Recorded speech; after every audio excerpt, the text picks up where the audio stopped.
The book, The Luminaries, by Eleanor Catton, published by Little Brown and Company, October 2013.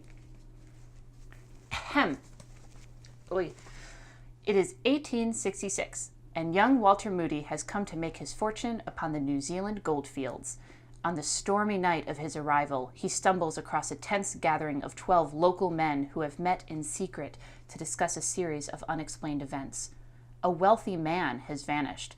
A prostitute has tried to end her life, and an enormous fortune has been discovered in the home of a luckless drunk. Moody is soon drawn into the mystery, a network of fates and fortunes that is as complex and exquisitely ornate as the night sky. Richly evoking a mid-19th century world of shipping, banking, and gold rush boom and bust, The Luminaries is a brilliantly constructed, fiendishly clever ghost story and a gripping page-turner. Stretch out my arm a little bit there. So The Luminaries, I wouldn't necessarily call it a page-turner, and I actually think it is a little misleading to call it a ghost story as well. Don't worry, no spoilers. But I will completely agree with the one word in the synopsis, is The Luminaries is indeed a brilliant book. The story, as it was described, sounds pretty simple, takes up a short little jacket right there.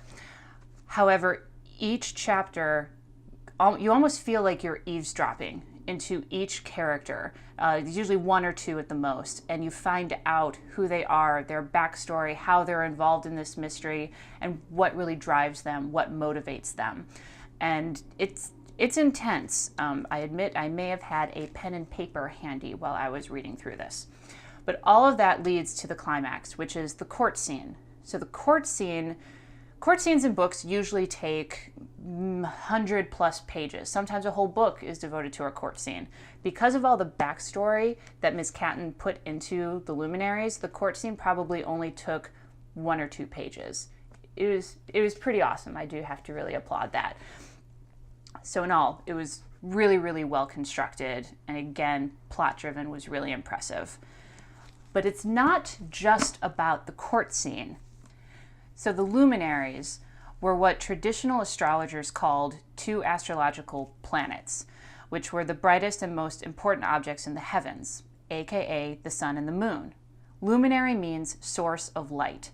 The sun and moon being the most abundant sources of light to the inhabitants of Earth, known as the luminaries. With the clear caveat, yes, we know that the moon doesn't actually produce light, the sun does, but this is astrology. Just want to point that out. So the book, The Luminaries, is structured according to really strict astrological principles. Each of the primary characters is aligned with a star or planetary body, so to speak.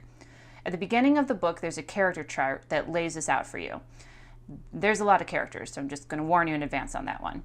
So each of the novel's 12 parts opens with an astrological chart illustrating the influences on some of these characters. Individual chapters have titles such as Mercury in Capricorn or Saturn in Libra. So all of that indicates the influences and relationships that will be featured in the chapter to come. The astrological scheme also controls the novel's chronology. The Luminaries is divided into 12 dated parts, spaced at almost monthly intervals. We begin, stay with me here, we got each other. So we begin on January 27th, 1866. But in part 4, dated April 27th, 1866, we go back to the events of a year earlier. And the remaining 8 parts replay the events of 1865, moving phase by phase through the pattern of the zodiac. I'm just going to tell you, the 1865 flashback parts they were one of my favorite parts in the book because you really find out what happens to the prostitute, and it's really cool. So, as you read, the chapters also decrease in length. It's not an accident. The decreasing lengths mimic the waning moon, so each part being half the length of the one before it. So does the cover make more sense now? Waning moon, pretty awesome. Speaking of math, because there's more of it, in the court case, the value of the gold is exactly 4,096 pounds. 4,096 is 2 to the power of 12. There again, 12 chapters. So as each of the chapter halves in length, it also gives the impression that the story is advancing more quickly. To that, I thank you, Miss Catton. So The Luminaries. This book may have taken up almost a semi-permanent residence as a piece of furniture in my apartment until I was able to finish it. It totals to about 848 pages, and these are not light pages, my dear readers. This book takes stamina, patience, and usually some accompanied alcoholic beverages. So The Luminaries can not only serve as a fantastic novel for you to read and enjoy and debate among others. Actually, this would be a great book club book because there's so much else going on here. But it can be a part of your nightstand, a door stopper, and you can find other uses for it, I am sure. But above all, it is a fantastic read. So what should you drink when reading The Luminaries? For this book, I paired it with a cocktail called the Corpse Reviver. So the Corpse Reviver was created in 1871, which was only a handful of years after the book took place, being very fitting.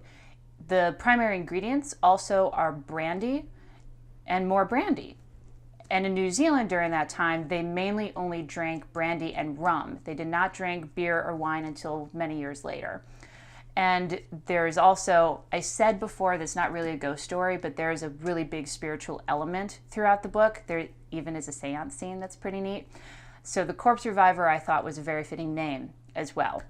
And it actually has a very great description. So the story of the Corpse Reviver is that of a drink taken before 11 a.m. or whenever steam and energy are needed, according to the Savoy cocktail book Harry Craddock 1930. That might be a little early for some people, but to each their own, no judgment. So, on your trek through the tome that is The Luminaries, make sure you bring along this cocktail recipe, and you may want to double it. It's a long book. Thank you so much, everyone. My name is Rachel Yeomans, Lit with a Twist. See you next time.